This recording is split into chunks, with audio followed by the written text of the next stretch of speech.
Okay, so let's go ahead and get started. So with this live analysis is kind of the extra bonus, just kind of going over how I do my analysis during the London session or even before the London session, because I do wait about 30 minutes, even 15 minutes before the London session to do my analysis. So then I know which trades I'll be able to get in on. I know yesterday in the day 6 training, I did cover one of the trades that I had pretty much mentioned that it was expected to drop, which was USD CHF. I did notice like that left shoulder, kind of that head area, and then that right shoulder. And I told you guys like I was in on a 20 lot on this one, so you can pretty much guess on this one that drop that happened. Now with this, I know I had spotted that there was like some divergence as well, and also looking at the bigger time frame, there was like a resistance line. So pretty much I knew that this one was already going to be dropping. Let me bring up these other ones here.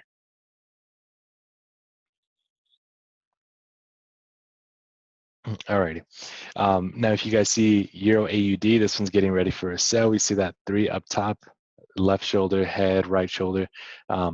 So with this, with what I'm gonna be doing today is gonna be kind of what we're gonna be covering for day 7 as well.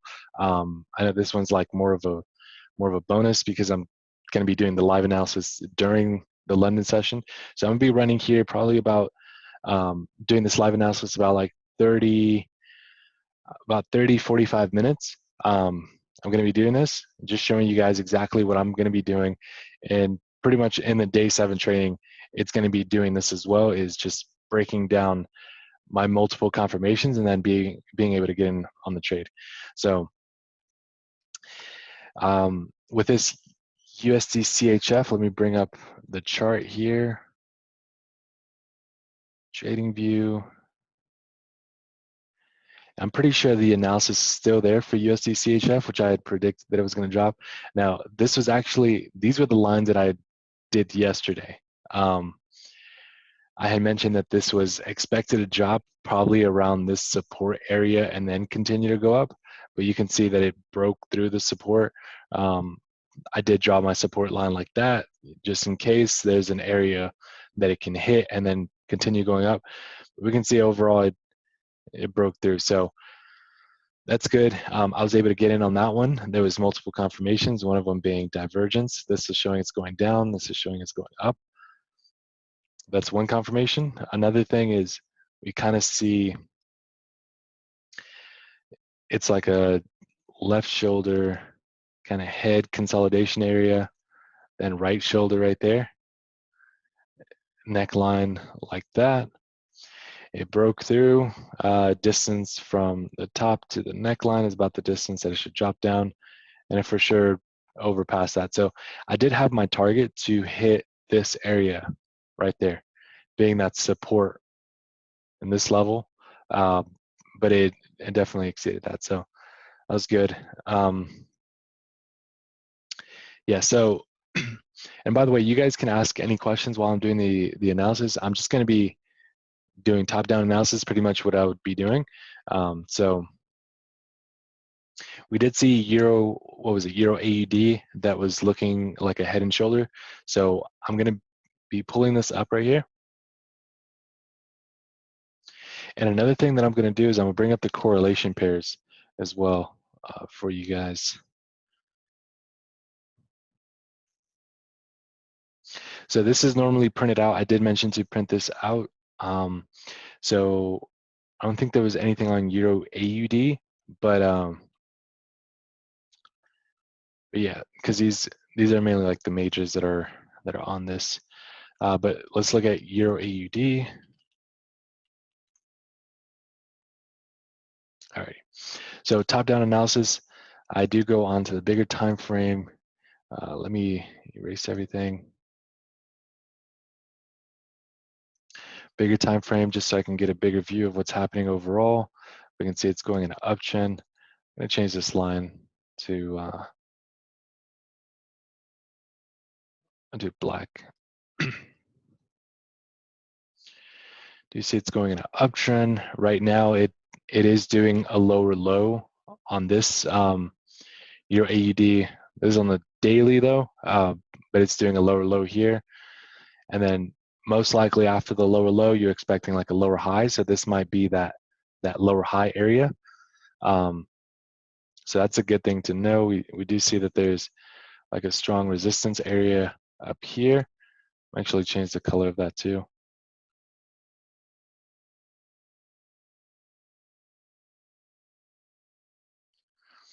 Okay, so going on to the 4-hour time frame. All right. So we can see up here it did its double top, but let's mark this area off as a resistance, which pretty much the price right now is currently at this resistance. Something else that I'm going to be covering during day 7 is going to be zones as well. So it's going to be some teaching on the zone, but pretty much this is a zone area right here. Kind of had its rejection. We do see an engulfing bearish happening right there. Now let's see. We do have resistance up here, and then it plays a support over here. So keeping that in mind, so when it reverses, there's a chance it's going to hit it and then probably reject. So knowing that, let's go on to the 1 hour. Now this is just trapping the price the tightest that we can. So we do see uptrend support like that. Overall, we can see that this is a 1 hour time frame, which means the RSI is mainly what we're looking at on this one. We do see that divergence, which it already did do its push down, but it's doing that left shoulder head, right shoulder pattern right there. And if we see where that right shoulder happened, we can most likely see that it's rejecting off like some certain level. So it's like off of 38.2. So it's expecting to do like definitely a aggressive reversal. Do want to wait until the breakout here. Now I did mention for inverted head and shoulders that I don't really like when the neckline is pointing down when it's on that uptrend, because your entry is a little bit later compared to the neckline being sideways like that or up like that. So this one's a bit slanted like that, which is still fine.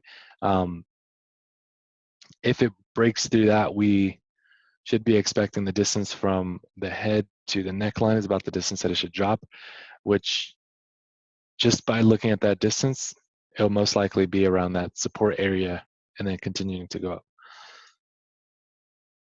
So for this one, and also looking at the quarters area, this breakout happens around that 500 area. So, which means normally it'll hit through the 500 down to at least a 250, but we can see the target is, I would most likely target like 1.61050, just to be safe. 0.50, and then stop loss. This can be once it breaks through, it can be, this would be like a 1-to-1 ratio, but keeping the stop loss above this high over here, that would mean that it would have to break through neckline resistance and then all the way up past this resistance up here to hit stop loss. So it'd be pretty hard for it to go up, but that's pretty much that right there. So we have head and shoulder. Once that neckline breaks through, that would be one confirmation. Second confirmation, RSI divergence. Third confirmation being that overall on the very bigger time frame, on the daily, we could see this is like the bigger head and shoulder right here. We have like this is like the left shoulder. This is the head area. and then this is like the right shoulder area. So although we have that neckline happening over there, this is like another another neckline over here. So if it breaks through down here, then we should be expecting the distance from the head to neckline should be dropping. Now that distance is much more pips, but overall, this would be like later on once it gets to this area. So who knows? It might be, I would say most likely like next week. Next week it should be around these areas where we'll start noticing that downtrend. So then we would catch like the low.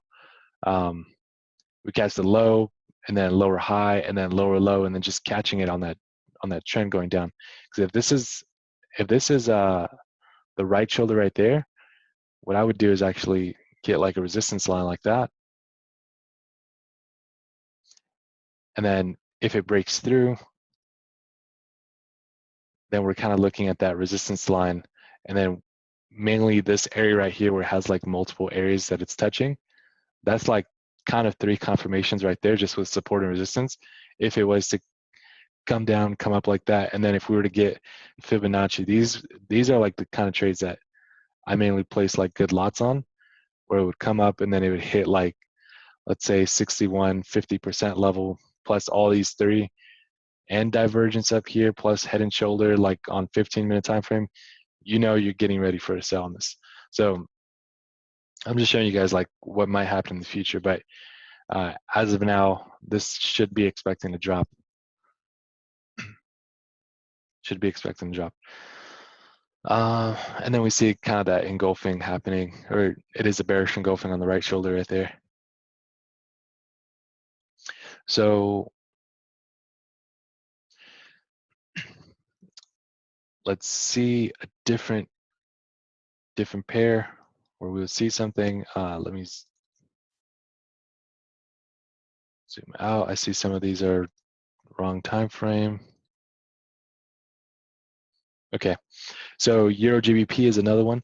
Now, something that you will notice is if the main currency pair, the one in the front, if we see Euro, like all the Euros are showing 3s and like patterns, like kind of right here, Euro GBP and Euro AUD, it's giving us a pattern and it's giving us a 3 at the top. Euro AUD giving us a pattern and a 3 at the top. So that means most likely Euro. What that means is Euros is expected to get weaker. So if Euro gets weaker, that means, you know, GBP could be getting stronger, AUD could be getting stronger, but the chance to know that both of them would be getting stronger, usually it's mainly we know Euro is getting weaker because like GBP and AUD, they don't really align together. It's mainly the currency pair Euro pushing it down. So same thing applies with any other currency. Like let's put USD JPY.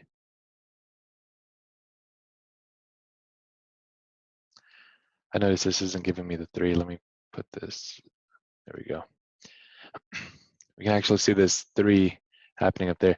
But USD JPY, same thing with USD CAD. Let me actually 1, 2, 3. So, or not USD CAD, USD CHF. So if you see like this, USD CAD, USD JPY, USD CHF, it was giving us the 3s all the way at the top up here. And price was showing that it was most likely going to be dropping because we kind of had like this consolidation area like over here on this area on USD JPY, but same thing with USD CHF. It was like consolidating kind of like that head and shoulder pattern. And then same thing, USD CAD kind of consolidation area and then broke through. So this is showing that USD got weaker. Because when USD is stronger than the second currency pair, the one that's quoted, then price is going to be shooting up. So that's just something to keep in mind, and something that like I always notice. But then another thing that I notice is like if you see USD CHF right here, USD CHF and Euro USD, they're pairs that don't move together. So then you can have USD CHF and then Euro USD right at the bottom. So then now you see, because it's the exact opposite, we have a 3 at the bottom and then we have a 3 at the top, which means this is expecting to go up, this is expecting to go down. Now we still want more confirmations, which down here kind of gave us like that consolidation breakout that happened right here, blue above the red, and it just continued to ride up. And it was pretty much giving us signs on both ends that that was going to happen. So it's the exact correlation. Let's see another one, USD JPY, which is up top. GBP USD is the exact opposite, which if you see, they're the exact opposite, but then Euro USD and GBP USD move together. So it's kind of like these two are partners, USD CHF, UJ, EU, and then GU right here. So let me put that on the chart. All right, so same thing. This was showing us a 3 at the bottom, which was showing us that price was expecting to go up. And then if we were to get like a resistance line like that, we can see that it did break the resistance, blue above the red. That's 2 confirmations, blue above the red. Third one would be the 3 down here. I guess another one could be like a double bottom that did happen. 1, 2, neckline would look something like that. Broke through, retest, and then just continue going into the uptrend. So if you can also see with GBP USD, I would say that the main thing that made, well, the main thing was USD was getting weaker. So if you can see GBP USD is a quoted one at the end of this currency pair. Same thing with Euro USD. It's the second one here. So if USD is getting weaker, if it's the main one, then it's going to be dropping. But if it's not the main one, that means GBP is overpowering the USD, which means price is going to be going up. So, and then there was another thing. I'm sure there was some USD news. Let me bring that up real quick.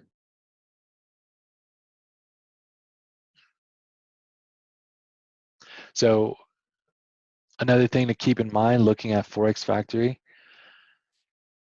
there was some GBP news, high impact, and then there was USD right at the open of the New York session. Now getting into this London session, we do see that there is at 3 a.m. Pacific Standard. So right now it's 11:52, about to be midnight. So in about 3 hours from now, there's going to be GBP news.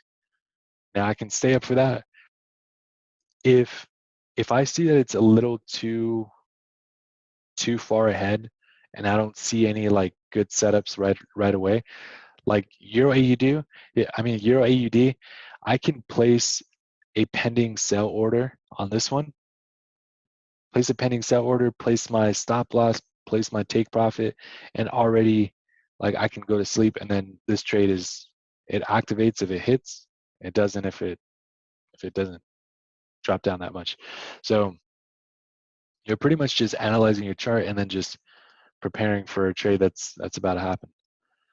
So for something like this, if we don't see anything like on GBP, usually I would be looking at the GBP pairs to see if there's anything to be like any breakout about to happen. So like just bringing up GBP USD, we don't see anything.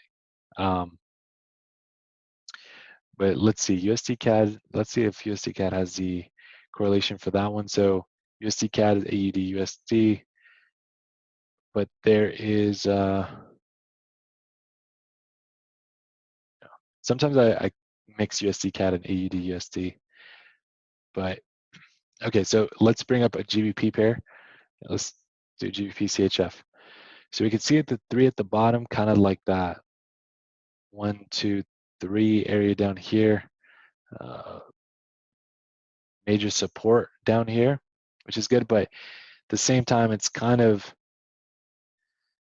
it looks like it's going to take a while to, there's a resistance area right here. There is another resistance area that I can see like down here, but overall, if you were to catch it, it's going on a downtrend. So for a downtrend, if it doesn't break or you see like a good pattern, it's kind of risky placing a buy here compared to placing a sell right in this area, and then you see a pattern right here, and then it shoots down. So personally, I would wait until it breaks like this resistance, and then it like actually shows a good pattern breakout on that side. So this one's a little bit more on the riskier side, but if you don't see, like, let's say GBP news is about to happen, there might be some breakouts that show more clear on other currency pairs. So like GBP JPY, that didn't have anything.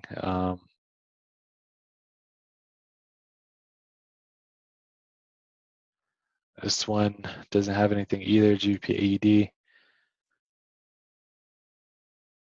So if you don't see anything, that doesn't mean you can get in, that doesn't mean you have to like try forcing a trade on GBPs. You just wait for something else. But then we did see on here that there's USD news happening at the open of the New York. So then we can bring up USD pairs. So USD CAD didn't have anything.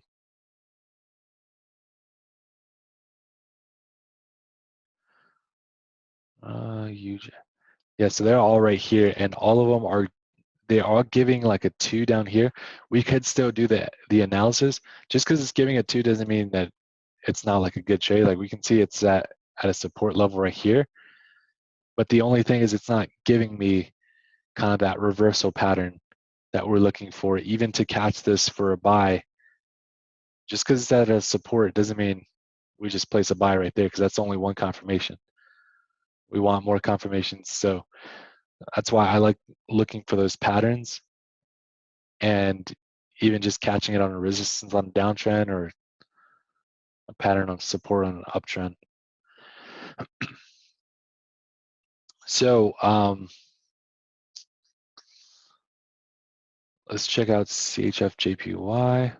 Literally check out, like the thing with me is I can look at any currency pair and pretty much tell when something's going to happen. This is like a head and shoulder, left shoulder, head, right shoulder. The only thing I don't like is this neckline is going up. It's going up like that. So by the time it breaks through, it's going to be a while until it goes through and then continues going up. So let's see other ones, AED and ZD.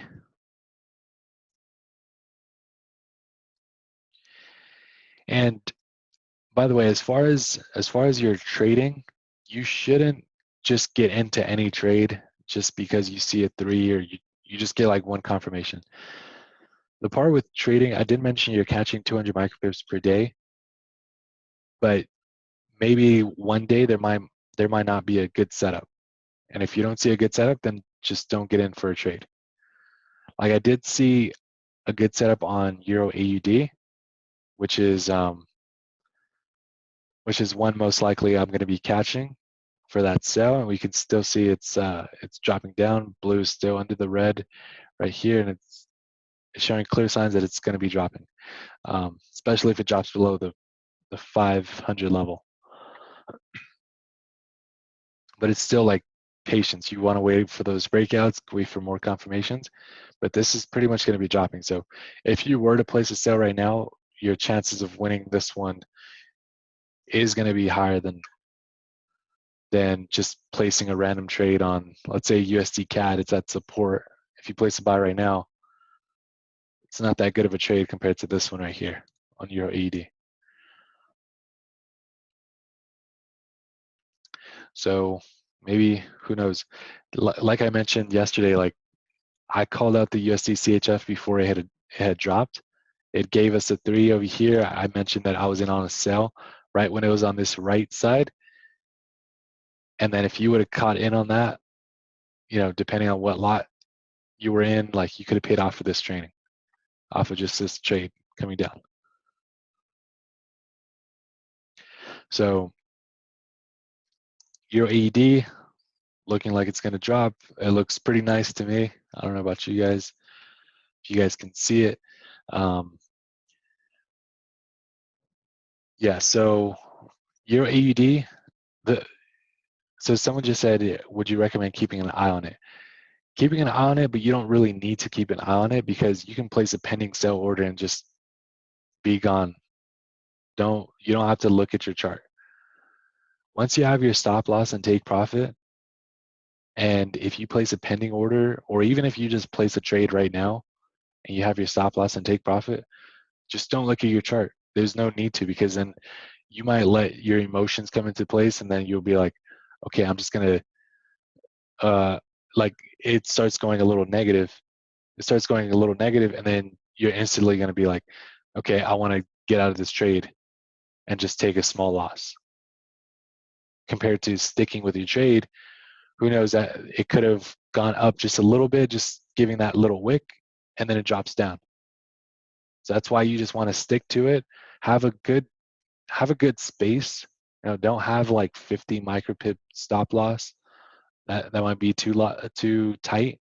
I would say like minimum 100. Minimum 100 micropip stop loss and 100 micropip take profit minimum. Now, that's 100, 1-to-1, but you can have like 100 micropip stop loss. Now, it depends. I mentioned about this, I think that was like day 4, day 3, where depending on the pips, like if it's 400 but your goal is 200, if you're doing a one lot, like let's say you have $1,000, one lot is going to be the max lot size. You're now splitting it to 0.50 if you're catching 400.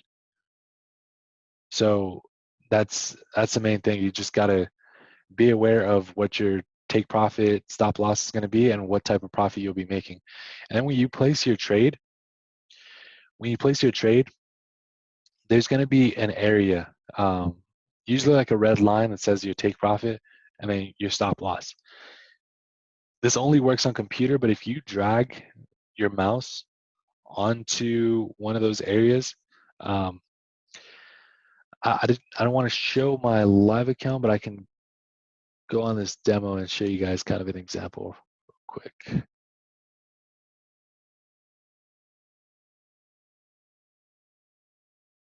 Okay. Now this is the auto trader thing going on, but if you can see, like this take profit it would hit -205. Now there's a reason for that, because there's other take profits inside of it.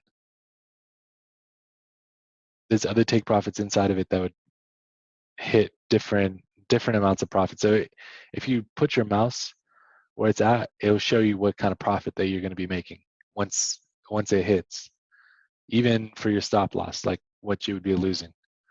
So that's pretty much how you would go about that. Is like you can do it that way, or what I do most of the time is I have a calculator next to me and I just calculate the pips of the entry and then the take profit. And then like let's say right now I enter in for a buy and it's at 7.11. Enter in for a buy and then I get out at, let's just say 8.25. So then I would do like 8.25 minus 7.11, and then I know it's 114 micropips. So then 114 micropips, then I multiply whatever lot size I'm going to be doing. So if I do like times 0.50, I'm going to be making $57 off of 114 micropips. Now, it's not always as accurate, like 57 exactly, because sometimes with the spread, it might be like 55 that you'll be making. And by the way, that's how the brokers make their money. Usually they do it off of the spread, or they charge a commission per trade. So yeah, that's why you see the difference between the bid and the ask. They make that money in between. And if you're placing a one lot, instantly they make like $2 off of that trade. So if you're placing like 20 of those trades, they're making like $20 or 40. So pretty much that. Let me read you guys' questions. Do you ever move SL to entry? Yes. So that is something that I do sometimes. This is pretty much a way to secure profits. Now, what I do is I don't put it exactly at entry, because even exactly at entry, sometimes a spread will make it negative. So like if it's, let's say you place a 5 lot, that spread, you might lose like $50, which is nothing compared to like the kind of profits that you're aiming for, but at the same time, like you're losing. And like the main thing is you don't really want to lose any money. You're gonna have those losing trades, but overall you just want to make money. So yeah, sometimes when, let's say this Euro AUD, if I was to get in for a sell right here and then price comes down and then it comes up, usually I don't like, for take profit ones, to adjust my stop loss up here unless I'm like unsure, and then there's like, usually I'll do that if there's like news happening. That's really the main thing. If there's like news happening and there could be a big spike that goes up, like it can go up and then go all the way up to the stop loss, and then I would have like not have made anything compared to it just going up. And then like if my entry was here, I'd probably do like a little bit lower, so I at least make something. It's worth my time, like probably $100-$200 off of that. But then overall, like aiming for that bigger target. But the main thing, like if you have this take profit down here, and then you have take profit 2, let's say like down here. So what I do is if the market comes down, passes through take profit 1, and I'm awake and looking at my charts, passes through take profit 1, I then put a stop loss right at take profit 1. So I know for sure I'm making the profit for take profit 1. And then just watching it ride through, and then most likely hitting take profit 2. So usually I'll put take profit 1 like at a support level, and then take profit 2 at another support level if I'm catching this for a sell. If I'm catching it for a buy, it's usually at a resistance level, like a major resistance 1, major resistance 2. So that's pretty much how I go about that. Let's see what else. Someone said we should only look at patterns that are in a good M shape or W shape. M shape or W, those patterns are just double top, double top, double bottom. So it's not just M or W shape. It's triple. It could be triple top, triple bottom, head and shoulder. Like it's not just M and W.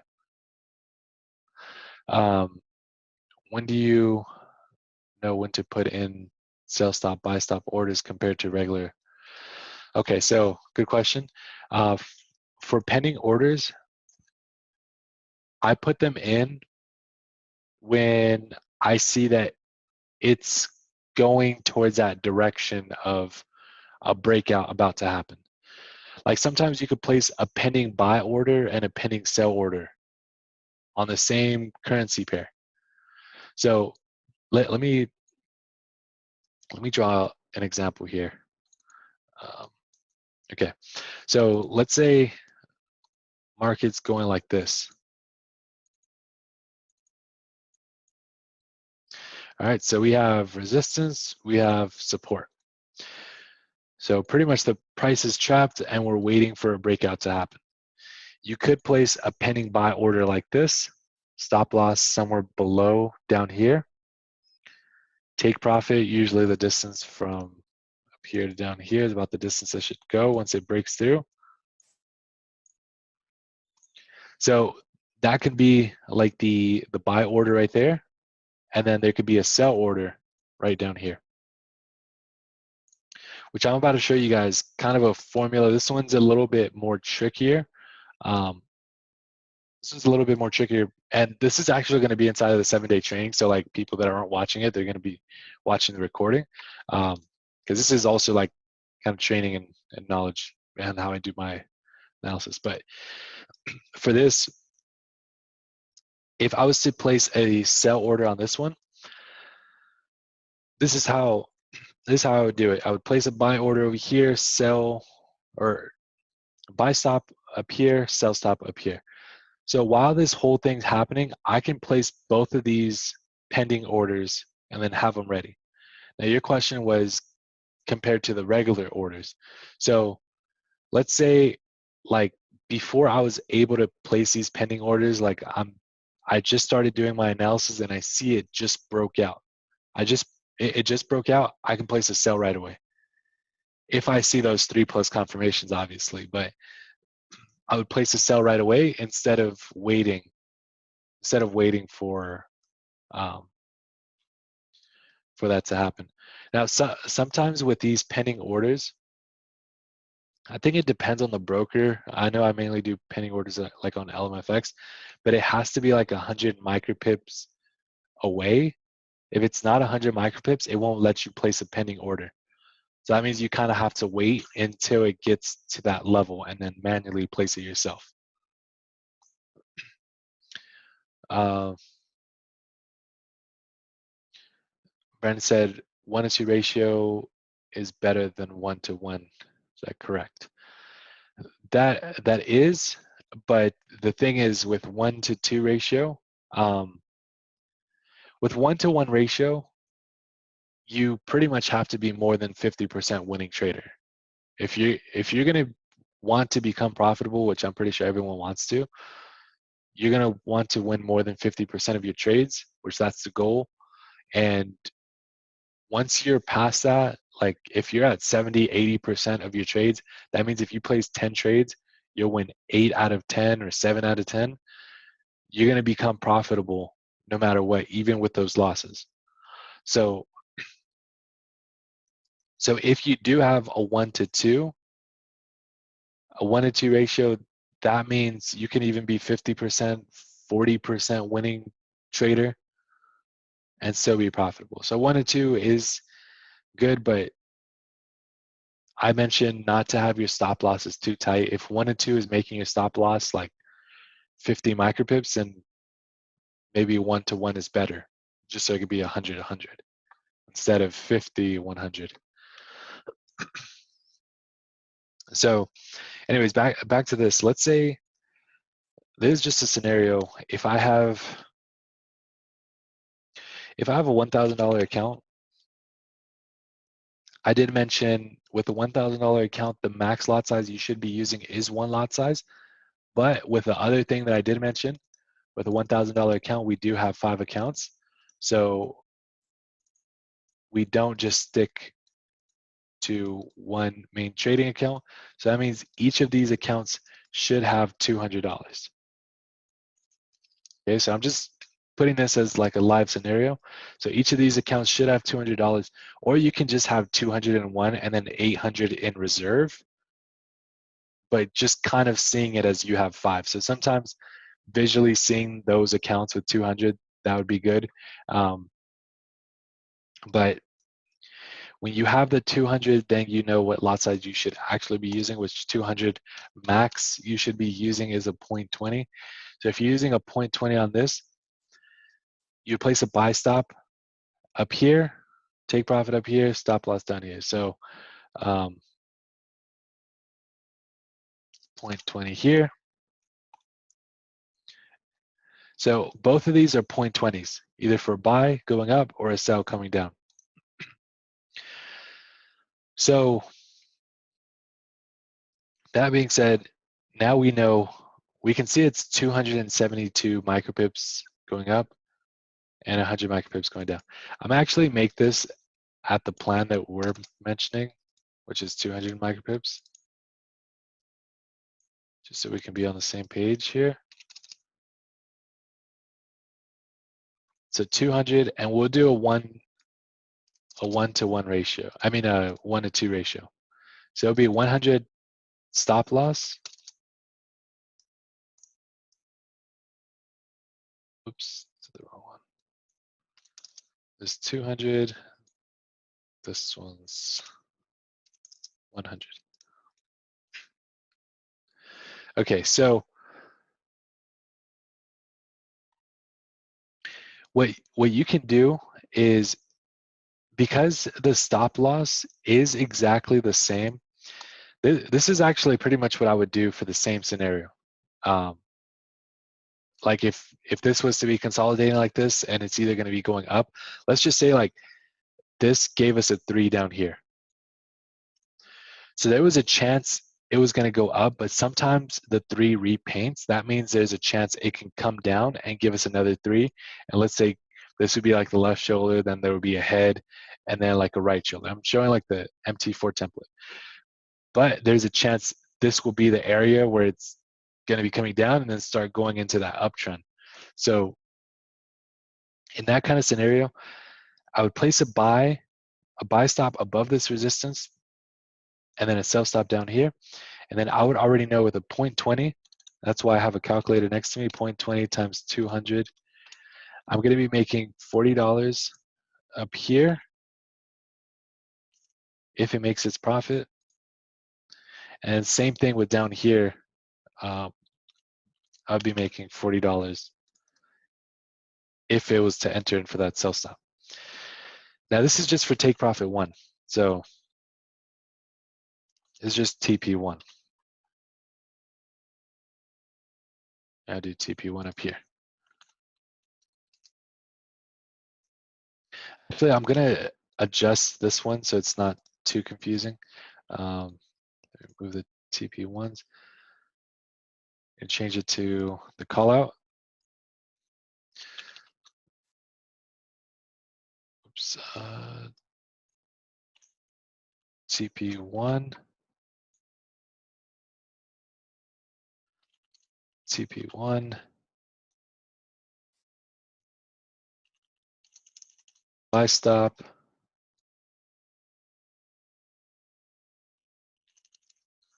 sell stop. But with this sell stop, once this activates, I have my stop loss that's going to be here, and then the same thing going backwards. The stop loss is going to be on that side. Now, when the price comes down and it activates, let's say it hits take profit 1. So this is like if you want to take it a step further to maximize your profits. What I do is I would place another pending sell order right at take profit 1. I put my stop loss where my entry was at. So that's where it can get a little confusing. Okay, so stop loss where the entry is at. Take profit, I put it at take profit 2. So let's just say take profit 2, I mentioned it has to be like a major support. So like let's say major support was right there. So and take profit 2 is going to be right there. Now the lot size that I use for this order is going to be half of this lot size right here. So 0.20, now this is going to be a 0.10. I'll show you guys the reasoning behind that. So this would be 0.10. So the reason why I do 0.10 place a second order is because if this 0.10 hits take profit 2, now I'm going to be making that extra profit. Now let's say it's 196 times 0.10. You're making like an extra $20. Now that might not seem like a lot, but it's, you know, $60 off of this trade. Now you have $260 off of this one trade. And that's pretty good return off just a $200 account. But if it does by any chance reverse and comes up and hits your stop loss up here, then all you do is you just lose half of the profit. So instead of you making 40, now you would make 20, but you're still making profit. And that's the main thing with this is no matter what, once you're in the profit area, once you hit take profit 1, you're going to make profit no matter what. You're either going to lose half of what you currently made, or you're going to make an extra $20 or an extra 50% of the profit. And the same thing applies going backwards. So if you were to place if this activates over here for a buy stop and it comes up, hits take profit 1, you make $40, but then you have another pending buy order right there. Stop loss would be where the entry's at. Take profit would be where a major supports or resistance is at. Let's just say it's right here because it's like the very top. So then you would know like your take profit stop loss. Now for this side, it's okay to have like a 1-to-1 ratio, but not on this first trade, not on this first take profit. It has to be like 1-to-2. If it's something that looks like this consolidating and it's like right ready to break out, you want to have it pretty tight where the stop loss is below this support, stop loss is above this resistance on the sell. So then with that, it's pretty much the same thing going backwards. Let's just say it's the same amount of pips. About 200, you'll make $20 going up, or you'll lose $20 going down, but still be profitable $20. And from there, this is just like a method that I use. Once you make that profit, let's say you hit the trade, plus 60, hit take profit 2. This is how you would do it if you made $60, but you have those 5 accounts. What you can do now is you still keep the $200. With this $60 that you make, you just split them 20, 40, 60, and you'd be missing, you would owe one $20. So then you just increasing these accounts. Increasing these accounts get bigger, this one gets bigger, and then you just start multiplying all these accounts. All right, so let me know if you guys have any questions. I'm about to be getting off. Let me actually look at Euro AUD, see what's happening. The actual chart.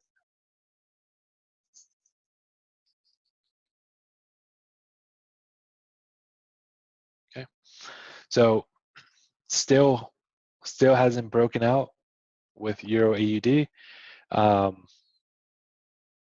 that's why you do not get in early. That's why you want to wait for those breakouts. Be patient. Just enter in for a sell stop, place your stop loss, take profit, and you're good. So hope that alone right there should give you a good lesson. Just seeing that, like, some people might have gotten in for a sell right away because it already looks like it's coming down. But just because it looks like it's coming down, it could be hitting the support and then coming up. So you want to wait for that neckline breakout and then more confirmations. Being that it's in that downtrend and this is a high, this is resistance. So it shouldn't be passing that resistance. It should be hitting and then coming down. But now once it enters in, it's going to be harder to break through because then it has to break through neckline and that resistance to come up. So if we have stop loss all the way up here, it has to break through so many different things to hit it up here. Yeah, but that's pretty much it. So I hope you guys like this session. I know you guys don't really have any questions. Oh, there's a question. Are you still doing the 100 to 100K challenge? Yeah, so we have that challenge. I'm currently not doing it. I could do it. I personally have turned 100 to 1,000 in one day. That was like, I want to say it was like a year and a half ago. I don't really mess around with $100 accounts because it's kind of a waste of time compared to like kind of profits that I'm making. It's cool if I actually do it. I was actually thinking about possibly documenting like a YouTube video and doing like $100 and then flipping it, and within like 60 days just flipping it to a major amount. Even if it's like $100 to like 50K, let's just say I make 50K within that 60 days, it's still pretty impressive off of $100. But yeah, I have that game plan. It's actually in the millionaire cheat sheets that I have. So that's it for now. I'm going to be stopping the recording. Let's catch some pips.